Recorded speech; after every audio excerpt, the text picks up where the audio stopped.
Адамдарга дагы таң каласың да. Адамдарга дагы өтө таң каласың. Ал андай кылып кетти, бул мындай кылып кетти, алдап кетти, таштап кетти, жеп кетти, ичип кетти, урдап кетти, турлап кетти, Эшмет аке ичип кетти, Ташмат аке тешип кетти деп ар ким ар нерсени дей берет да. Адамдар сен тууралуу, мен тууралуу, ким тууралуу ар нерсени айта берет. Эми кандай болот адам?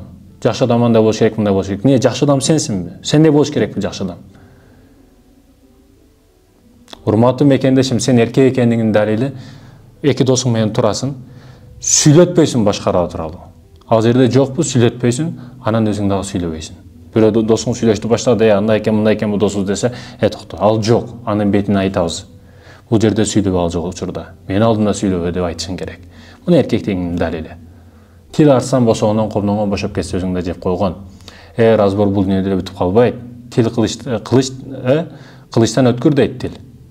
Неге бул сөздүн маанисин мындай карасаңыз, bir адамды урсаңыз, сөксөңүз же өтүрүп коесуз, кылыч менен да өтүрүп койсоңуз өлөт.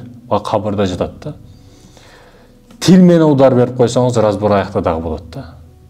Күтүп турат, бул мындай деген, андай деген деп. Калат экен да сөз. Сөз калып кете берет экен, ирип чирип дагы кетпейт экен да. Көңүлдүн түп түбүндө баары кала берет экен, сен ушундай дегенсиң мени деп. Жаш баланы 5-класста сен ушундайсың деп айтып койгонго да, 11-класста бүткөндө дагы эстеп жүрөт баягычы. Бул киши мени манандай деген деп учурашпан жанып өтөт ошо көчөңүздөн. Сизди жек көрүп калат. Сөз ушунчалык сасык нерсе экен. Гыйбат ушунчалык жаман нерсе экен. Сен алдыңда жок бал тууралуу сүйлөбө, жаман көмөндө болбо. Кыйбат ушактан сактан.